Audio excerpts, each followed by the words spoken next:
Assalamualaikum warahmatullahi wabarakatuh. Eh, Selamat siang atau selamat pagi.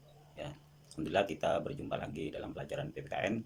Bila kita sudah memasuki semester genap, dan di semester genap ini kita masih dalam perpanjangan ya pembelajaran dalam jaringan atau pembelajaran jarak jauh. Kita berharap kondisi pandemi ini segera berakhir sehingga kita bisa melakukan pembelajaran dengan tatap muka. Amin, amin ya rabbal alamin.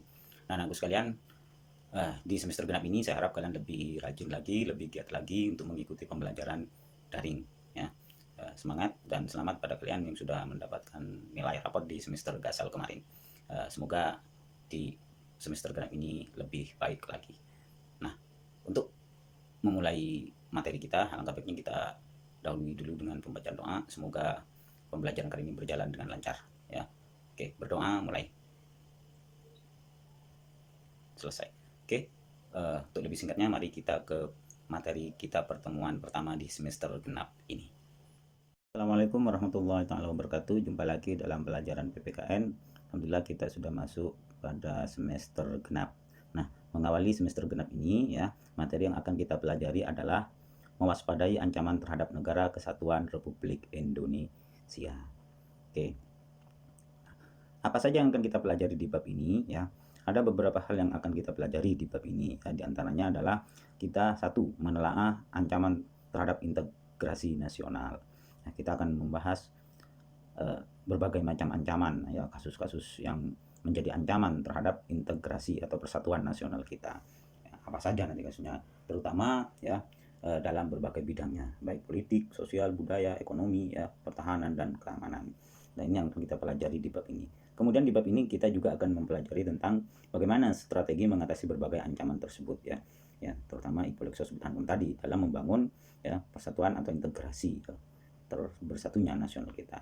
Ini pokoknya dua hal ini nanti yang akan kita pelajari di bab ini. Nah, pada pertemuan kali ini yang pertama yang akan kita pelajari yaitu menelaah ancaman terhadap integrasi nasional. Nah, menelaah ancaman terhadap integrasi nasional.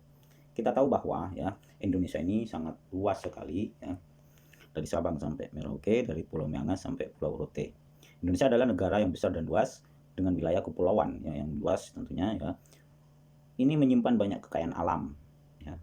Tidak hanya kekayaan alam tapi penduduknya juga kaya akan keanekaragaman di dalamnya, baik agama, suku, budaya, bahasa dan lain sebagainya. Nah, ini merupakan ya kekayaan ya yang dimiliki oleh bangsa Indonesia. Kekayaan ini tentu merupakan potensi yang besar ya, yang membuat kita menjadi bangsa yang besar, kaya, melimpah, ya, kekayaan alam, budaya, sehingga menarik bangsa-bangsa dunia untuk mengunjungi Indonesia. Namun selain itu, ya kekayaan, ya, keanekaragaman yang dimiliki bangsa Indonesia tentunya juga menjadi sebuah tantangan atau ancaman, ya, ancaman terhadap rentannya persatuan dan kesatuan. Nah, inilah kemudian yang harus kita pahami bersama. Ya, kalau kita tidak memahami terkait dengan keberagaman bangsa Indonesia kita ini, tentu ya bukan potensi yang menonjol, tapi ancaman yang lebih mengemuka terhadap bangsa dan negara kita Indonesia. Nah, maka dari itu kita segenap bangsa Indonesia mesti mewaspadai segala bentuk ancaman yang dapat memecah belah bangsa Indonesia dengan senantiasa mendukung segala upaya dan strategi pemerintah dalam mengatasi berbagai ancaman. Lah, kita Indonesia ini turut serta ya, wajib hukumnya turut serta dalam upaya bela negara ini namanya, terutama membela ya Indonesia untuk menghadapi berbagai macam ancaman tersebut. Nah, selain itu Indonesia ini posisinya ini sangat strategis sekali ya. Ini ya, kalau bisa dikatakan posisi silang Indonesia ya. Sering kita dengar bahwa Indonesia ini ya, ada di antara dua benua, ada di antara dua samudra ya, dilalui garis khatulistiwa ya. Nah, kondisi ini menunjukkan wilayah Indonesia ini sangat strategis ya, sangat urgent di dunia ya. Maka dari itu wilayah yang sangat strategis ini menjadi banyak lalu lintas dunia, terutama di perdagangan dan lain sebagainya. Sehingga dulu bangsa-bangsa Eropa melakukan ekspedisi ini singgah di Indonesia, ya melihat ke Indonesia kemudian menguasai dengan menjajah wilayah Indonesia. Selat Malaka juga itu menjadi lalu lintas pelayaran dunia. Ini sangat strategis sekali bagi bangsa Indonesia. Nah, strategis menjadi lalu lintas ya perjalanan dunia inilah kemudian ya sangat rentan terhadap berbagai macam ancaman yang mengancam bangsa Indonesia. Nah, posisi Islam negara Indonesia tidak hanya meliputi aspek kewilayahan saja itu tadi ya, di antara dua samudra dan di antara dua benua, melainkan juga meliputi pula aspek-aspek kehidupan sosial antara lain sebagai berikut. Apa saja ini? Nah, satu, penduduk Indonesia berada di antara daerah berpenduduk padat di belahan bumi utara dan daerah berpenduduk jarang di belahan bumi selatan. Ideologi Indonesia juga ideologi ya di antara komunisme dan liberalisme ya. Makanya Indonesia ini menjadi tempat perang dua ideologi ini dulu ya sampai sekarang mungkin. Yang ketiga ya, demokrasi Pancasila juga ada di antara demokrasi rakyat ya komunisme itu dan demokrasi liberal yang liberalisme. Masyarakat Indonesia berada di antara masyarakat sosialis di utara dan masyarakat individualis di selatan. Ekonomi Indonesia juga ekonomi sosial di antara ekonomi sosialis dan di antara ekonomi kapitalis. Sehingga nanti ini kalau Indonesia tidak berpegang teguh pada ideologinya, maka ini akan gampang terpengaruh ya oleh salah satu atau mungkin dua-duanya, oleh kedua kekuatan besar yang mengapit Indonesia ini. Kebudayaan Indonesia juga berada di kebudayaan timur dan kebudayaan barat. Ya. Budaya sering masuk ya di Indonesia. Apalagi perkembangan teknologi sekarang gampang masuknya. Tidak hanya berkaitan dengan letak strategis Indonesia ya. Yang ketujuh adalah sistem pertahanan dan keamanan Indonesia berada di antara sistem pertahanan kontinental di utara dan sistem pertahanan maritim di barat, selatan, dan timur. Nah, ini makanya Indonesia ini sangat strategis sekali, banyak ancaman tentunya. Kita tidak berburuk sangka, tapi yang pasti semua negara punya kepentingan ya terhadap wilayah bangsa Indonesia.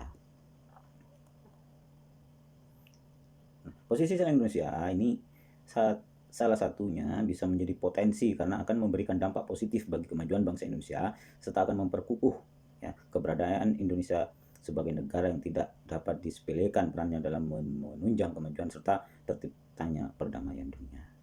Nah, kita tahu peran Indonesia ini sangat strategis sekali ya, tidak hanya karena wilayahnya tersebut ya, mungkin juga karena penduduknya yang mayoritas muslim ya. Ini sangat ditunggu perannya untuk negara-negara muslim di dunia lainnya. Sekarang ini banyak konflik dan lain sebagainya. Selain itu, ya posisi Indonesia itu juga menjadikan Indonesia sebagai negara yang tidak bebas dari ancaman. Nah, itu tadi. Ya. Karena salah satunya adalah potensi, juga ini ancaman. Ya. Karena strategis, maka banyak pihak-pihak yang ingin menguasai ya, wilayah Indonesia.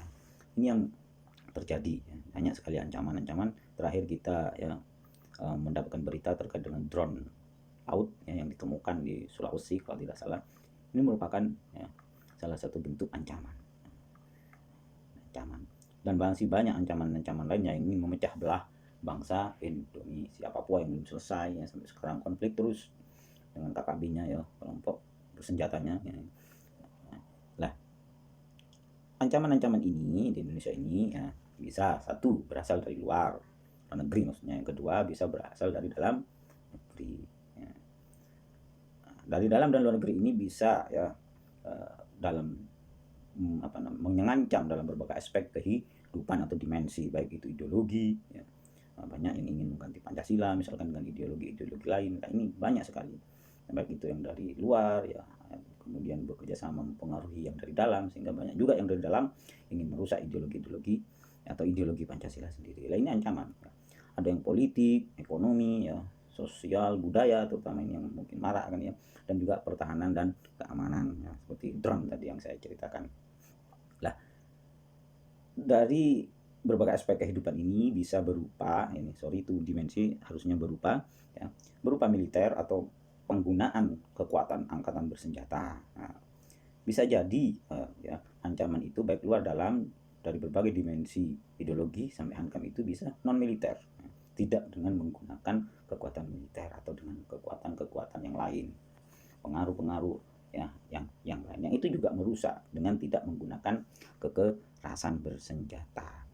Nah, ini yang pertama harus kita pahami ya posisi Indonesia ya terkait dengan potensi ancaman-ancaman terhadap integrasi nasional. Nah, selanjutnya kita akan ketemu di pertemuan selanjutnya untuk membahas lebih lanjut terkait dengan berbagai macam ancaman baik ideologi, politik, ekonomi, sosial, budaya, dan pertahanan keamanan. Mungkin itu materi dari saya untuk pertemuan pertama kali ini. Kurang lebihnya mohon maaf. Assalamualaikum warahmatullahi wabarakatuh.